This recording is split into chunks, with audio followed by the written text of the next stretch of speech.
Welcome to the Doherty Water for Food podcast. Since 2010, the Doherty Water for Food Global Institute at the University of Nebraska has worked toward one goal, a food and water secure world. One in which global food security is ensured without compromising the use of water to meet other essential human and environmental needs. It's a daunting vision, but one that is vitally important. This podcast amplifies the voices of those making waves in this space. We hope you enjoy today's episode. Welcome to the Water for Food podcast. I'm today's host, Arianna Elnes. Today we're exploring unpredictable weather patterns, including rising temperature and shifting rainfall, and how these pose a threat to food and water security. I'm joined by DWFI Research Assistant Professor Ivo Gonçalves, who has been busy setting up flex towers across the U.S., but has found time to recently publish a study on climate change and the future of corn production in Nebraska. We are also joined by DWFI Senior Program Manager Renata Rimšaitė, who researches water management and policy, and is here to discuss potential strategies on how to mitigate these challenges through examples of sustainable water management. Thank you both for joining me today. First, Ivo, you published a study called How Can Future Climate Change Affect Corn Production System in Nebraska, USA? Can you tell me about this study, why you decided to research the changing climate in Nebraska and its effect on corn production? So that's a good question. So it is because according to IPCC, increasing temperature is projected to increase, which has raised question about its impact on long-term agricultural production in Nebraska and how we can adapt to this change, ensure water security and food supply for future generations. But why Nebraska is important in this scenario? So we know the United States, it is the world's largest corn exporter, and Nebraska is well known for its agricultural and livestock production. Last year, just to give you some numbers, in 2023, Nebraska generated over $31 billion in agricultural cash receipts, especially for cattle and cows, corn and soybeans. So also the state of Nebraska ranks third in the nation in corn production. We are talking about 10 million acres of corn. Mm-hmm. So Nebraska is the second largest ethanol producing state in the U.S. and one of the most important beef producers. And then that's why we have to study how the climate change impact the corn production system in Nebraska, because Nebraska is a very important driver in USA when we talk about agricultural production. So Nebraska is a huge player in the agricultural world. And when you talk about climate change, can you describe what factors of climate change you are studying? So when we talk about climate change, some people think we are just talking about temperature. But when we talk about agriculture, we are not just talking about agriculture, temperature. What climate variables impact the corn production, for example? And then we have to talk about precipitation, temperature, and also the other variables that impact the irrigation management. And then we made a study in Nebraska for the corn belt to see how the climate change has impacted Nebraska, the corn production, considering all those variables. Great. And can you talk about your process? How do you measure not just current climate change, but the future variables of temperature and changing weather patterns? In these studies, we evaluate the impact of climate change on the corn production in Nebraska under irrigated and rain-fed crop system, considering 4 climate zones as a case of studies for the U.S. Corn Belt. We used 5 global circulation models dataset from the 6th phase of the CMIP6. So, we estimated the impact of climate change over the years until 2100, considering 3 scenarios. So, the scenarios, the pessimistic scenario, a normal scenario, and an optimistic scenario, using the series Mason model for the new hybrid varieties growing in Nebraska and the Corn Belt. And what were the most significant findings of how changing temperature and precipitation patterns, climate change, will affect corn production in Nebraska? So that's a good question. We have found that temperatures are forecasted to rise, precipitation to decline, and the crop cycle length to decrease considering all the scenarios, the pessimistic, normal, and optimistic scenarios. So yields, the corn yields are expected to decline across all scenarios, and periods of irrigated and rain-fed fields to the reduction in crop cycle length. We expect a reduction in 50% drop in crop yield for corn until 2100. So the crop heat stress is not the most aggravating. So the problem is when the temperature increase, the temperature reduce the crop cycle length. That affects the yield. Mm-hmm. That's the biggest issue for temperature on the crops. So that's also will affect the crop water demand, which is gonna projected to be increased with rain-fed system facing, which the rain-fed system is gonna be more affected, and then probably we have to start to irrigating all the fields. Wow. So even in the best case scenario, the crop water demand is going to increase irrigation because irrigation is going to need to increase to meet yield demands. Yeah, it is because when we have increasing temperature, we have more evapotranspiration in general, and more evapotranspiration means we need more irrigation. So that affects all the crop system.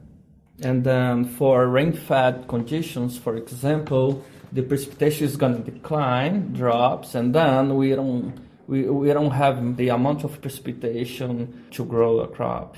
Nebraska contributes significantly to the U.S. as the number 1 exporter of corn. Okay. And Nebraska also is seated over the Ogallala Aquifer.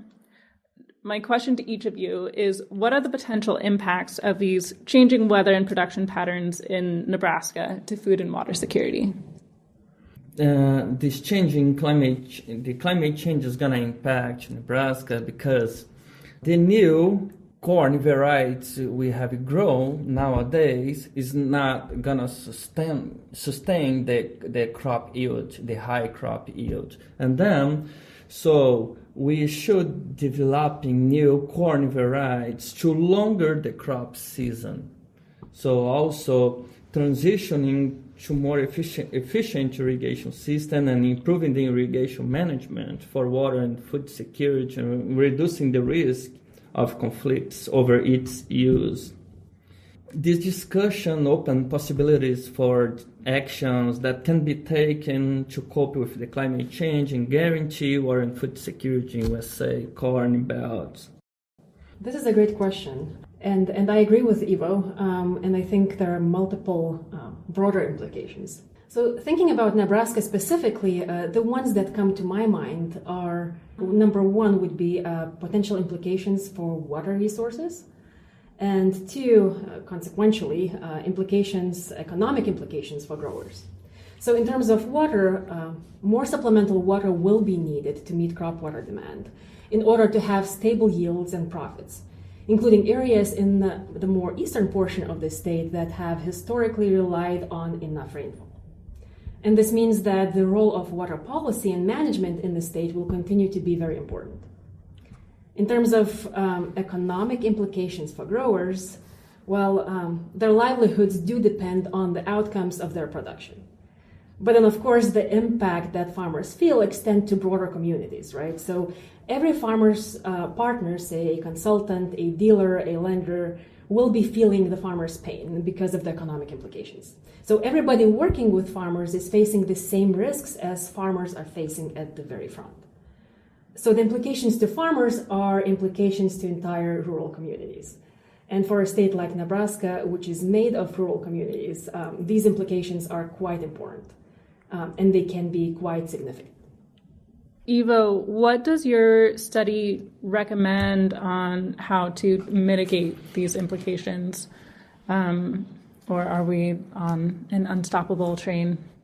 Yeah, that's a great question. So first of all, developing new corn varieties to longer the crop season. We have to increase the crop cycle length because the increasing temperature has been reducing the crop cycle length. That's affect the crop yield negatively.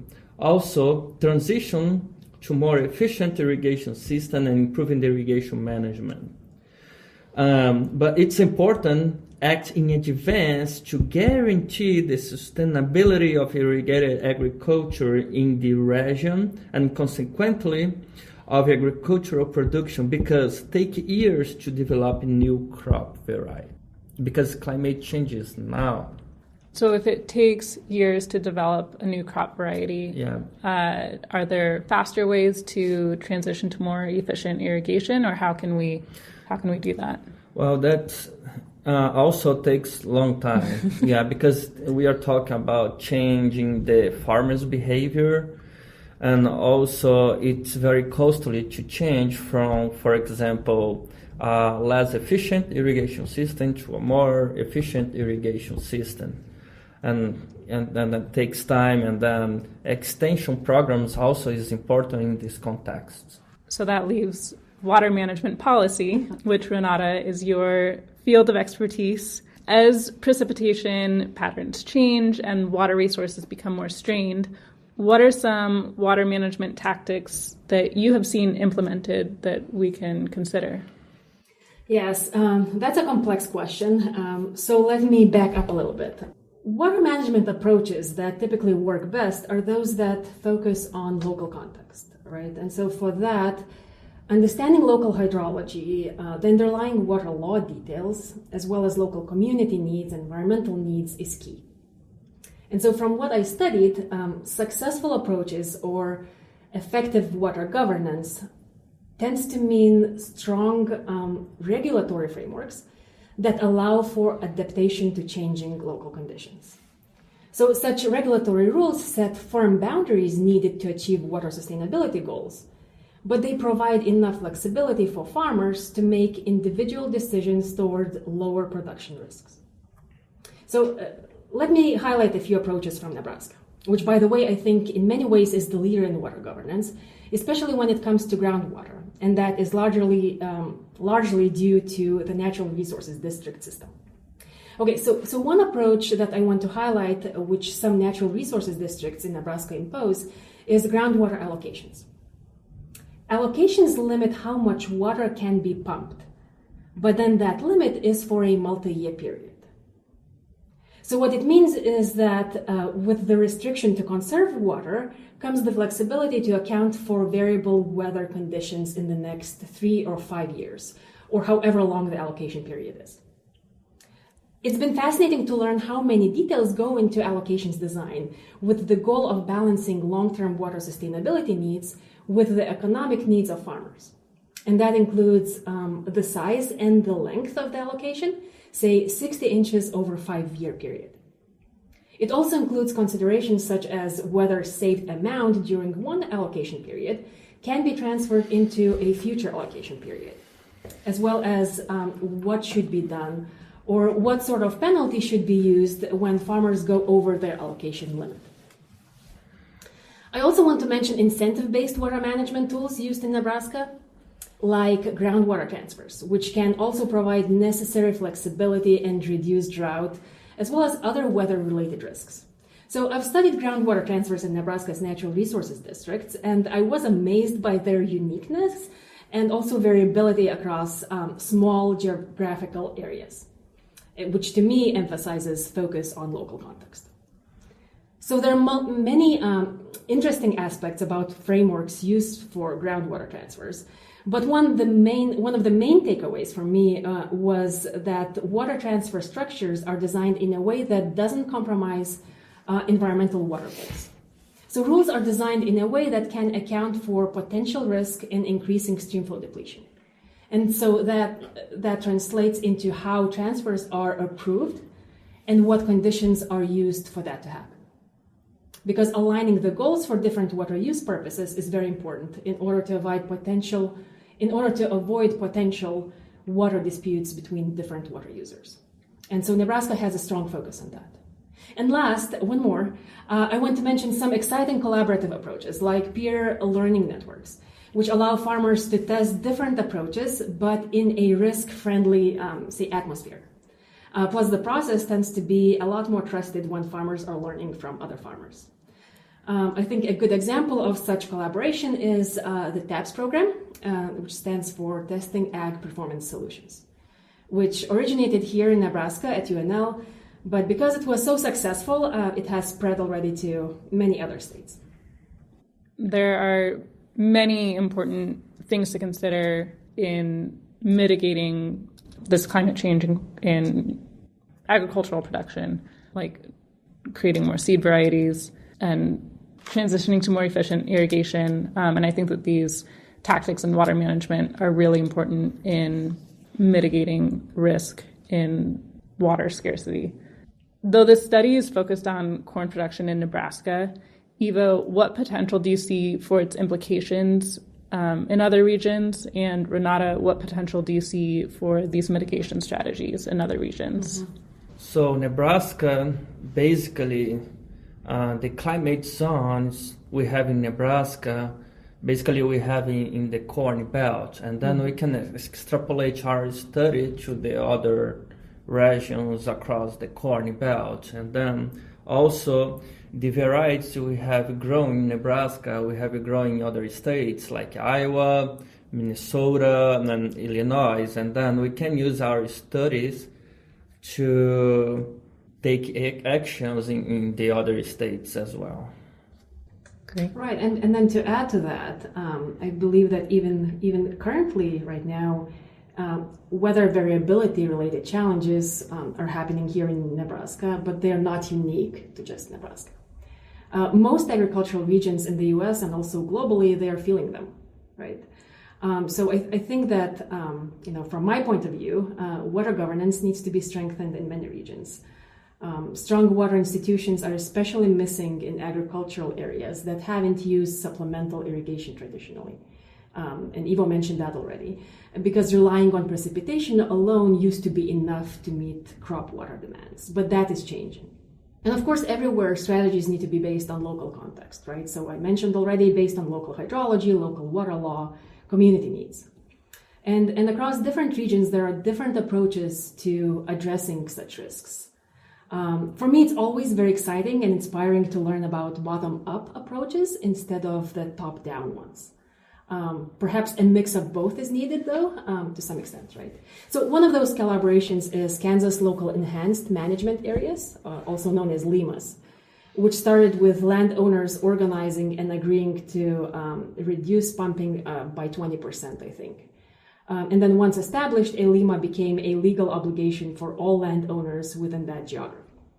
And that approach has proven to be very successful. And there are other producer-led water conservation initiatives in Kansas, like water conservation areas, as well as water technology farms. Texas has Texas Alliance for Water Conservation. And so I guess, let me just end by saying that no matter whether approaches are bottom-up or top-down, I think they all need to be collaborative in order to be successful. Well, I guess I'll just end with one more question, which is, why do you do the work that you do, and what inspires you to do the work that you do?